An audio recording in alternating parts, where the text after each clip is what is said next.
appreciate that. And as we prepare to dive into our message for this morning, if you have not received a bulletin, just kind of maybe throw your hand up or get Todd or Kevin's attention in the back.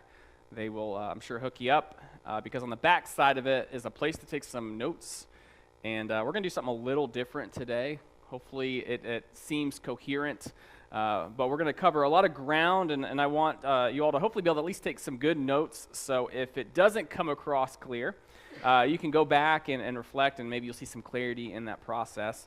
But as we dive into our last week in this series that we started nearly 8 weeks ago in Song of Solomon, I want to first start out by sharing with you a little bit of my gardening experience.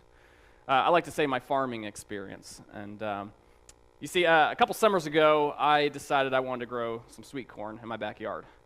And so I got a pack of seeds, and I planted some kernels out back near my garage. And it wasn't a whole lot. I figured, a few handful of seeds. I get some stalks growing back there. I can have, a good couple ears of corn. And so I just wanted to kind of experiment with it. And so I planted those things, and maybe at best a third even popped up.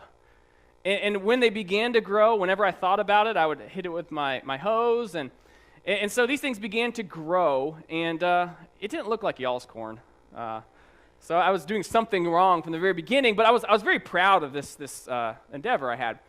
And so near the kind of end of summer, as you begin to realize, okay, it's time to pick the sweet corn, I very proudly went to it and plucked an ear off and checked it out. And this is what it looked like.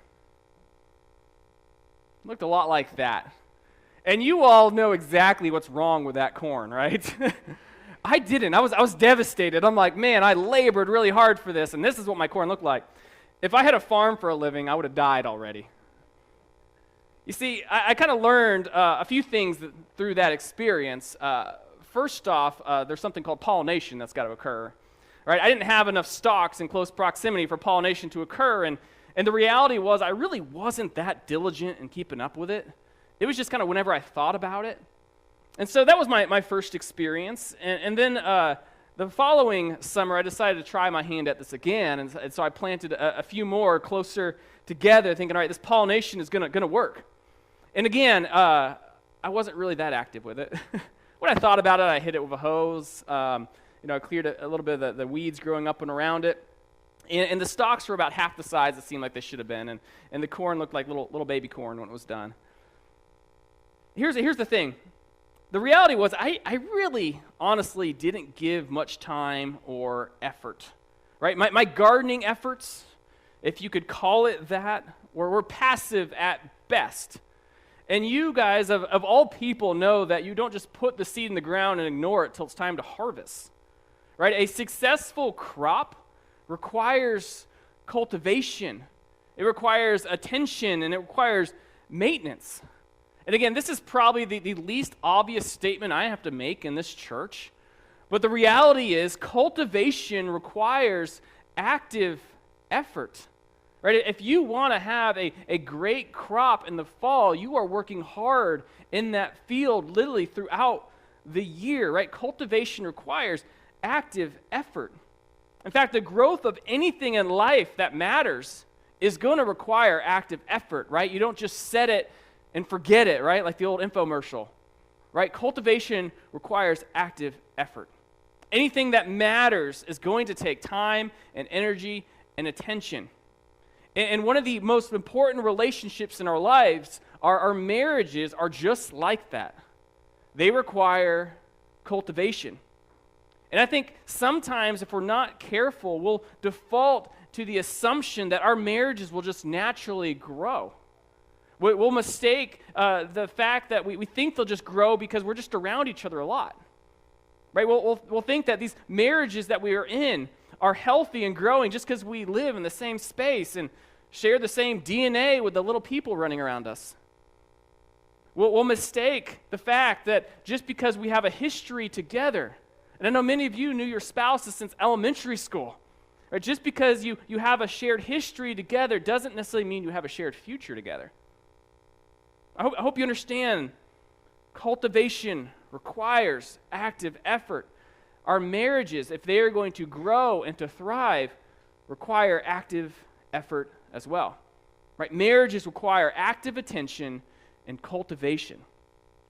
Because sometimes, if we're not careful, we assume our relationships will just naturally grow. And so as we begin to finish up this series, I just want us to ask the question, how do we cultivate our relationships? Right? Every single one of us wants to be in a healthy, thriving marriage, but I hope you realize at this point in our conversation, it's going to require time and energy and effort. Right? You can't just set it and forget it. So we're going to finish up our series in the Song of Solomon, kind of beginning to pull all the pieces together that we have been looking at over the past 8 weeks now. And so if you would, turn in your Bible to Song of Solomon. We're going to be in chapter 7 and chapter 8, covering a pretty large span of text today, and I'm going to kind of talk to you in a moment about how I want us to unpack this. But again, we're finishing up our series in Song of Solomon that we started entitled Love Is, right? We're talking about what relationships need to look like, particularly marital relationships, what love looks like. And so as we begin to dive into our text, first thing I want to do is I want us to pay attention to how this text is arranged. And now this connects and applies to everything we've seen before, but it's certainly going to apply to our conversation for today. And so kind of to give you a little bit of background to prepare you for what we're going to spend time in, I want you to think for a moment about fire. I know some of you guys are on part of the volunteer fire department, and so this is probably like Fire 101. But to start a fire, right, you need 3 things. Right? You need oxygen, you need fuel, and you need heat. Right? If you're missing one of those 3 things, you are not going to have a fire. You might have a mess, but you're not going to have a fire. Right? When all 3 of those elements come together, you have fire. Now, in our text so far, we've seen 3 major moves within this book or this song, this poetic narrative, right? 3 major moves. And we started out at the very beginning when their relationship, when it was kind of new, it was young. They were young and excited, and they were in that courtship phase. And then as we got a few weeks into the series, we moved into the marriage phase where we talked about the marital procession and the marriage itself, the wedding evening. We had that fun, awkward conversation. And we're still going to hit some of that today, don't worry. But then what we moved into a little bit of last week and certainly today is the maturity of this marriage. Because again, anything that matters in life is going to take active effort to grow it, cultivation. And so just because they have a shared history in their courtship, just because they made certain commitments in marriage, doesn't necessarily mean that their marriage is going to mature and to grow. And so we're going to kind of look at these last 2 chapters of Song of Solomon. And as we do, again, we're taking a broad view of this text at this point before we zone in. 3 times within this text, there has been a key phrase that has come up. In fact, we've only looked at 2 of them, but the 3rd time comes up this week. And so hopefully this kind of makes sense on your screen. I'm going to kind of walk through what this looks like. This will be up online later too if you want to look at it. But 3 times we've had this phrase that's come up. If you see it in Song of Solomon chapter 2 and verse 7, this phrase, I adjure you, O daughters of Jerusalem, by the gazelles or the does of the field, that you do not stir up or awaken love until it pleases. Now, that exact same verse, same wording, comes up again in Song of Solomon chapter 3 and verse 5.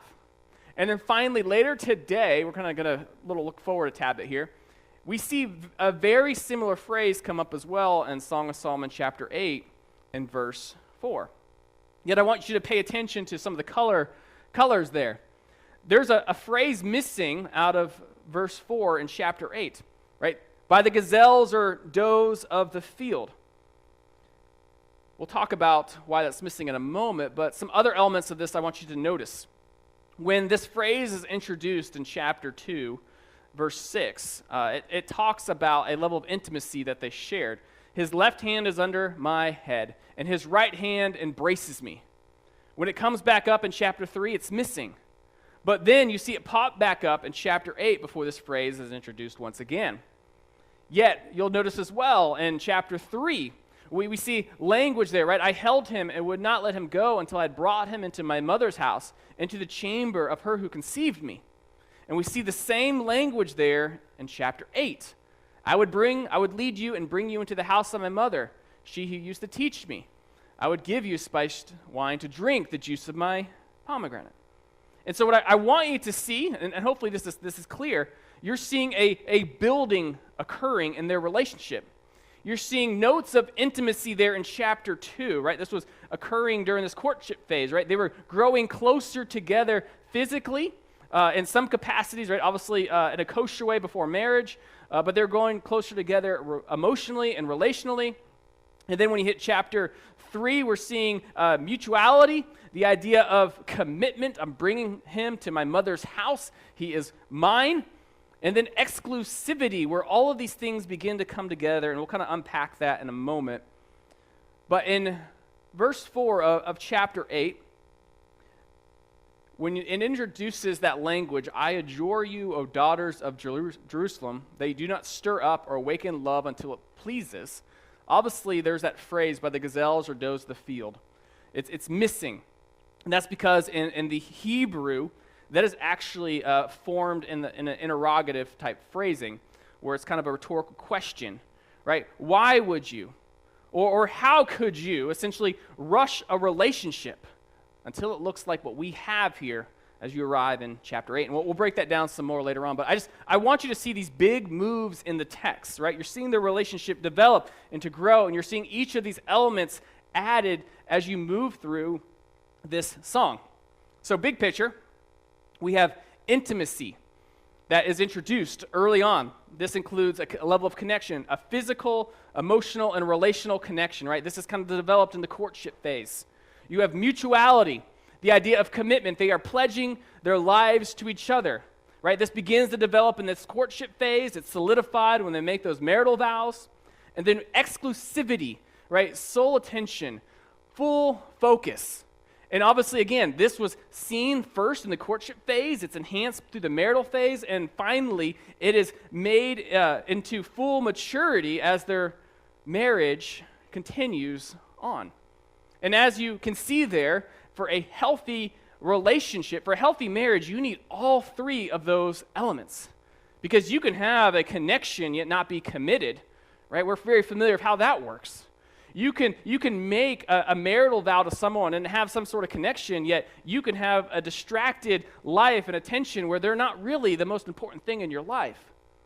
And so all of these elements are seen throughout the book of Song of Solomon, and they are brought up in these last two chapters today.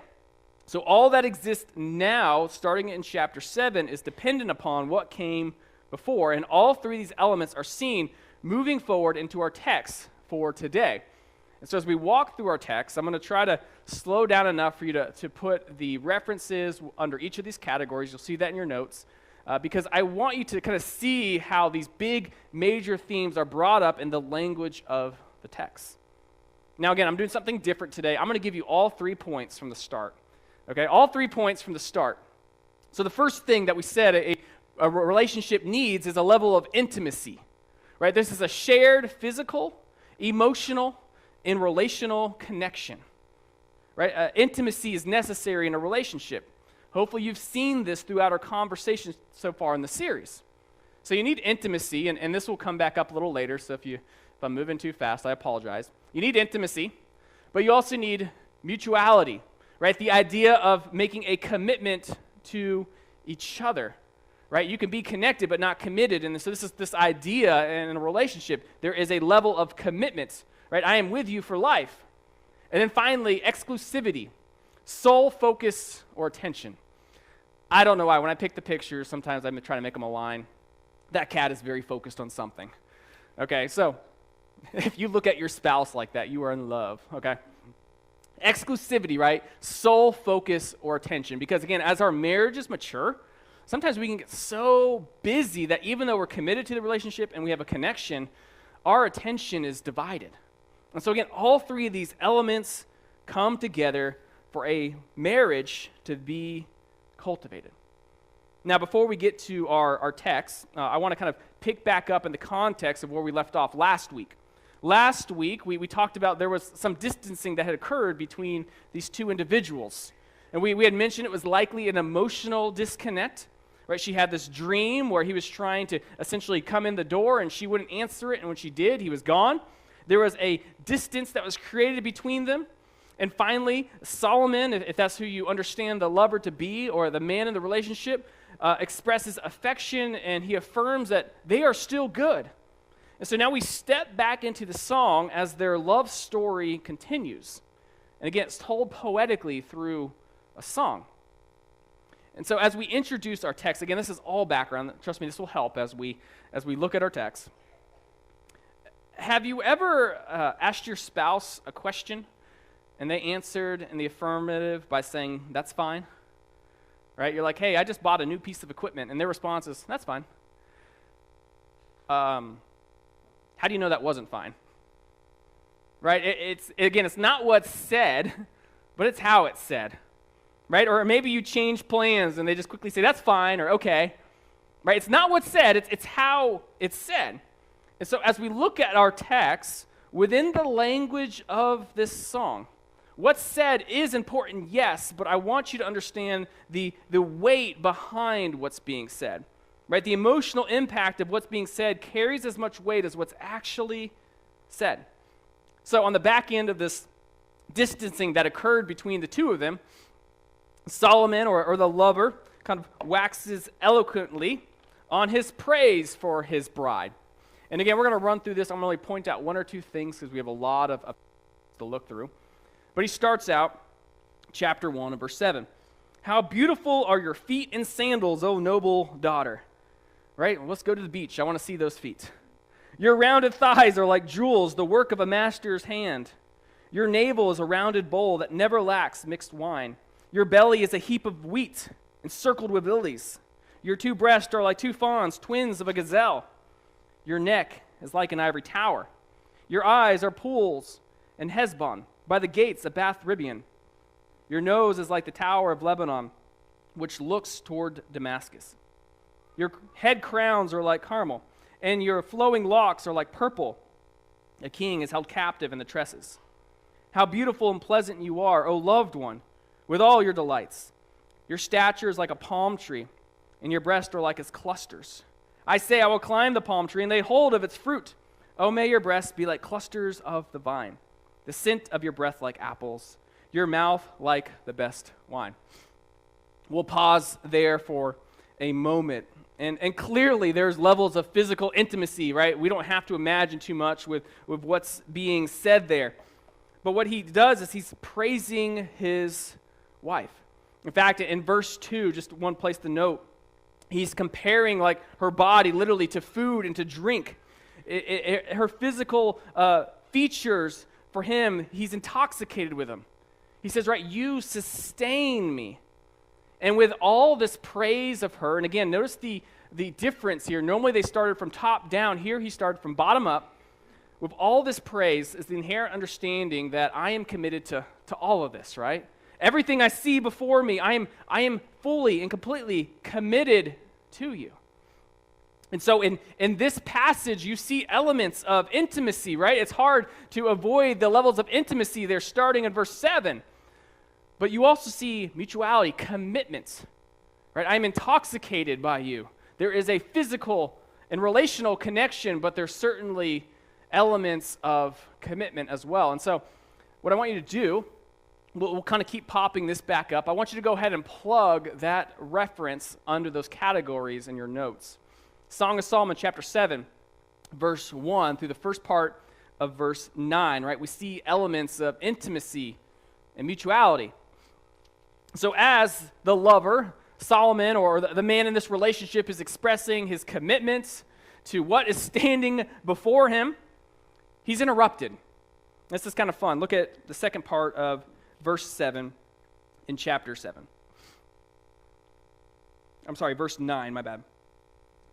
Middle of this statement, she says, "It goes down smoothly for my beloved, gliding over lips and teeth.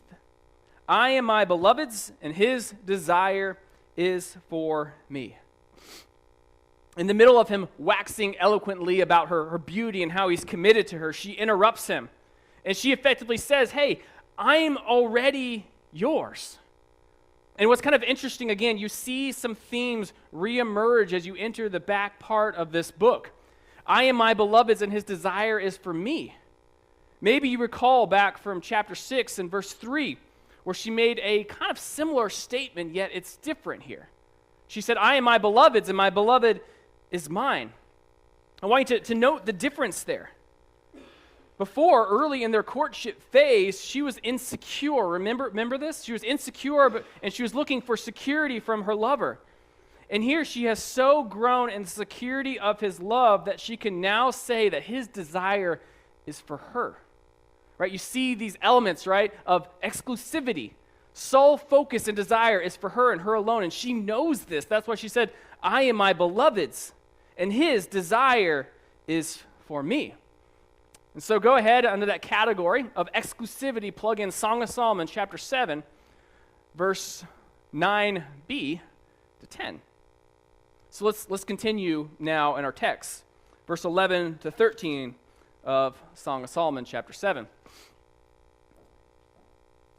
She continues, right? Remember, she interrupted him. Come, my beloved, let us go out into the fields and lodge in the villages. Let us go out early to the vineyards and see whether the vines have budded, whether the grape blossoms have opened and the pomegranates are in bloom. There I will give you my love. The mandrakes give forth fragrance, and beside our doors are all choice fruits, new as well as old, which I have laid up for you, my beloved. There's a lot of imagery in there, and what you see there is an invitation, yet again, for physical intimacy between these two individuals. Some of it, it's like I said, it's clear, you can see it, but there's elements that certainly point to it. When you look at verse 13, the reference there to mandrakes, these were things that were seen as an aphrodisiac in that culture, right? As you invite physical intimacy, this is what you bring forth.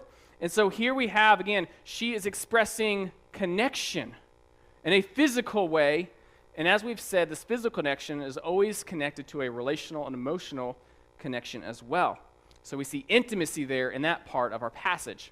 So go ahead, under the category of intimacy, go ahead and put chapter 7, verse 11 to 13. And she continues in verse 1 of chapter 8. Let's look at the first two verses. She says, Oh, that you were like a brother to me who nursed at my mother's breast. If I found you outside, I would kiss you, and none would despise you. I would lead you and bring you into the house of my mother who used to teach me. I would give you spiced wine to drink, the juice of my pomegranate. And again, a lot of imagery connected with there, but what we see is she's desiring for PDA, right? An expression of PDA, right? Back at that time, right, it was kind of looked down upon to express physical affection in a public setting, and to a certain extent, I'd still say so today. And so the invitation there to her mother's house, again, we kind of had brought this up in our introduction, in our conversation. Again, it's a sexual euphemism, right? Come into my mother's house. We have language here of intimacy, and we have language of mutuality, right? This connection, this pledge to each other. Verse 3 through 4 of chapter 8, we looked at this already, and we'll continue to unpack it.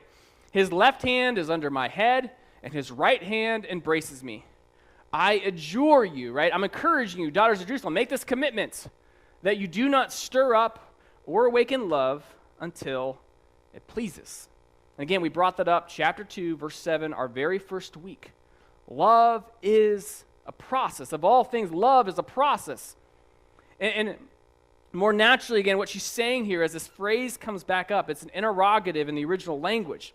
Again, it's best translated, how could you or why would you rush a relationship if it doesn't look like ours, right? She's talking to a third party here, right? The daughters of Jerusalem. Here's my kind of loose translation of chapter 8 and verse 4. At the end of this, as they begin to wrap up all these elements in their relationship, essentially she's asking, why would you force a relationship with anyone if it doesn't look like this? If it doesn't have these elements of intimacy, mutuality, and exclusivity? Why would you want a relationship that does not have those elements? because all three work together as a triangle, supporting each other. Next few verses, actually I'll go ahead and you can plug those in. Put those under all three categories. Song of Solomon, chapter 8, verse 1 through 4, under intimacy, under mutuality, and under exclusivity. I hope I have those all lined up correctly in your notes. I did the best I could on that. But let's go on. Chapter 8, verse 5 through 7. And chapter 6, verse 6 through 7 are usually seen as kind of key verses in the book itself. Let's read it. Who is that coming up from the wilderness, leaning on her beloved? Under the apple tree I awakened you. There your mother was in labor with you. There she who bore you was in labor. Set me as a seal upon your heart, as a seal upon your arm, for love is strong as death. Jealousy is fierce as the grave. Its flashes are flashes of fire, the very flame of the Lord. Many waters cannot quench love, neither can floods drown it. If a man offered for love all the wealth of his house, he would be utterly despised. And again, kind of a key few verses in this entire book. And what we see here is a comparison that is created by the grammar, right? The strength and immutability of love is conveyed by likening it to death. I mean, take a look at verse 6 when it says, right, jealousy is as fierce as the grave. I when you are in love, right, I'm as concerned for you as I am about my life, right? Outside of your relationship with Jesus, this marriage should be the most important relationship in your life. I'm as concerned about my spouse as I am for my own life. In verse 7, right, when it talks about if a man offered for love all the wealth of his house, he would be utterly despised. Again, love like this, that has these three elements, intimacy, mutuality, and exclusivity, it's priceless. It can't be bought. And so what you see here in these few verses, again, as we're kind of bringing this all together, we see elements of mutuality and exclusivity in that phrasing. So under those categories of mutuality and exclusivity, go ahead and put chapter 8, verse 5 through 7. Now we're beginning to finish up our passage here. And what we're going to experience in these last few verses is a little bit of flashbacks to before they actually had met earlier on.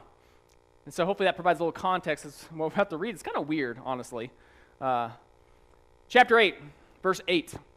You see that I left the headings that you might have in your scripture there. Others, right? This is understood to be her brothers. Remember at the very beginning it said she worked in a vineyard and she was essentially led and controlled in many ways by her brothers. So this is almost like a flashback to what her brothers had said early on. We have a little sister, and she has no breast. What shall we do for our sister on the day that she is spoken for, right? Her brothers early on feel like they need to lead her and to guide her, likely because we said maybe her father was not present. And so they're thinking about this at a very young age for her. They're thinking about her marriage, and they are trying to protect her and prepare her. Verse 9. If she is a wall, we will build on her a battlement of silver. But if she's a door, we enclose her with boards of cedar. Again, they're looking to protect her as they prepare her for whoever her future spouse might be. Verse 11, she flashes back and she's reflecting upon the stage in her life. And now she's reflecting on where she is at now. She says, I was a wall, and my breasts were like towers. Then I was in his eyes as one who finds peace. She at one point, right, was young. And now here in verse 10, she has grown up, right? We see the language with physical descriptions there. She no longer needs her brothers to protect her, right? She's now in a relationship. She's married, right? She's receiving protection from her husband. Verse 11, Solomon had a vineyard at Baal Hamon. He let out the vineyard to keepers. One each was to bring for its fruit 1,000 pieces of silver. So again, this is kind of when they're introduced. Solomon, as a king, had a lot of vineyards, and he's leasing out his land. And this is likely maybe where they made that first connection. Her family, again, she worked in the vineyard. And so here she is working in a vineyard that was Solomon's, likely how they made the connection. And now she relates this vineyard, and she's using a metaphorical device here, relating the vineyard to herself and to her body and to her relationship. Verse 12, my vineyard, my very own, is before me. You, O Solomon, may have 1,000, and the keepers of the fruit 200. But she's offering herself to Solomon or to her spouse, kind of whoever you believe this individual might be, whether Solomon is telling us what a relationship should look like or this is kind of a story of his. She says, you can have my vineyard, right? She's offering herself to him. This is a brief story of her past and how she waited for him from a very young age. Again, we're seeing elements of mutuality, right? Commitments, right? You can have all that is mine, Solomon, is now yours. You see elements of exclusivity as I'm waiting and you now have my sole focus and attention. If you want to go ahead and put chapter 8, verse 8 through 12 under mutuality and exclusivity. And again, honestly, as you unpack these even more, you can find these categories to be expanded. But again, I just kind of want to give you some broad picture items. I want to show you how all of these things are coming up as we near the end of this text. All right, let's look at the last two verses of our passage. Song of Solomon, chapter 8, verse 13 through 14. Right, remember, they're in a mode of reflection. So Solomon, or her husband here, says, "O you who dwell in the gardens, with companions listening for your voice, let me hear it." Right? He's recalling back again to the early days of courtship based on the context and the love that they shared at the very beginning when they first met, right? We're coming full circle. And kind of inherent in this statement, right, is it still the same? Is our marriage, is our relationship still strong? Is it the same? Verse 14, she answers, "Make haste, my beloved, and be like a gazelle or a young stag on the mountains of spices." And again, we're seeing the language of this invitation for them to connect, levels of intimacy there. And we've walked through this whole process. And effectively here, you can make the argument that what she's saying is, no, our love isn't the same. It's different. It has grown through the life experiences that we've been through together. And it has been sustained over a long period of time. You could say their love has been cultivated. Again, last two verses here, we have concluding statements about the love that they have and the love that has grown. Again, it's coming full circle. All right, so here's the last two, or I should say last three blanks for you into those categories. Intimacy, mutuality, and exclusivity. Song of Solomon, chapter 8, verse 13 through 14. I'll leave those up there for just a moment, and I'll bring that back up in a second too. But this kind of, as we've run through these last two chapters very fast, so much I skipped over, so I encourage you to go back and spend some time reading it and studying it. What I really want to get to is that point that I brought at the very beginning. The fact that if we don't cultivate our marriages, if we're not intentional about leaning into them, they're not going to grow. In fact, they'll look a lot like my corn crop. So how do we cultivate our marriages? How do we cultivate our relationships? Well, let's kind of just walk through these big categories that we brought up today. First, let's talk about intimacy.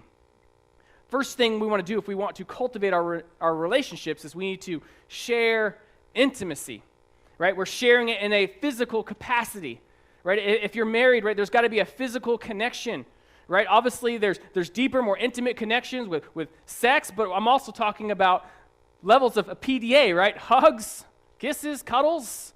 You know your spouse, and there certainly has to be agreement on levels and methods of intimacy. But if you want to cultivate a relationship, there has to be a physical connection. And as we've talked about in the past several weeks, this physical connection is always connected to a relational and emotional connection as well. So if you want to cultivate your marriage, make sure you share intimacy.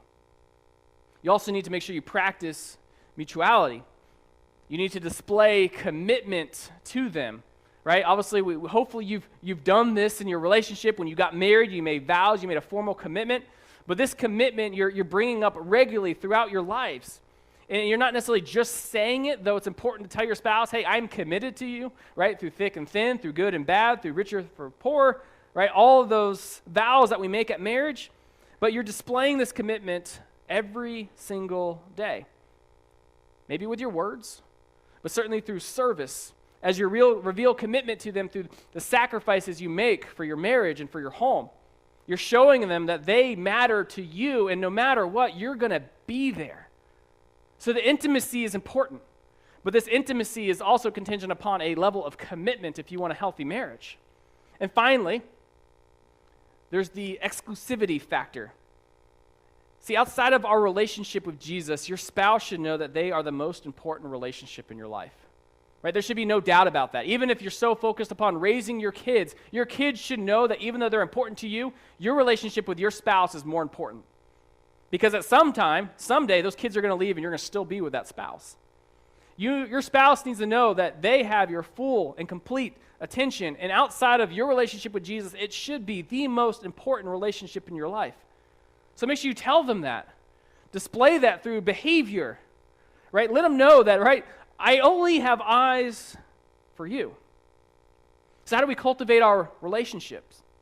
Right? We share intimacy, we practice mutuality, and we are exclusive. And so despite all the challenges that the lover and the beloved experience in the book of Song of Solomon, right? We talked about she really struggled with insecurity. This came up early in their relationship. There was emotional distance. We talked about that last week.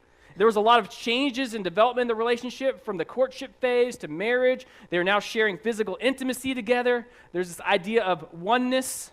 Despite all the challenges and changes in their relationship, they have remained committed to each other, and we see the maturity of this relationship. It's grown. So we're going to go back to the very beginning, right? Love is a process. And today, again, what I want us to realize of all things, right, love is cultivated. It takes a lot of work. See, my corn, if I choose to go through this endeavor again next summer, my corn will grow if I cultivate it. If I actually take the time to actively prepare a space and make sure it's fertilized with the proper light and water and maybe I'm more intentional about where it's planted, all of those things, that corn will grow if it's cultivated. But as I said, I wasn't very active in taking care of it. And maybe that's where you're at today with your marriage. It's struggling. It's not what you know it should be like. But I'm telling you, your marriage can grow if it's cultivated as well. So maybe one of these broad categories is an area you need to lean into this week. Maybe you're struggling with that intimacy. Maybe you're struggling with communicating commitments. Or your spouse doesn't even know if you really only have eyes for them, both in a literal way and the way your attention is drawn. So what I want you to do this week, right, we're heading into Thanksgiving week, I want you to wrestle with these two questions. Maybe even talk about them with your spouse or with a close friend. Just reflect on your relationship. How has your relationship with your spouse grown in the past year? And finally, which element of cultivation needs attention in your relationship? Let's bow our heads in a word of prayer.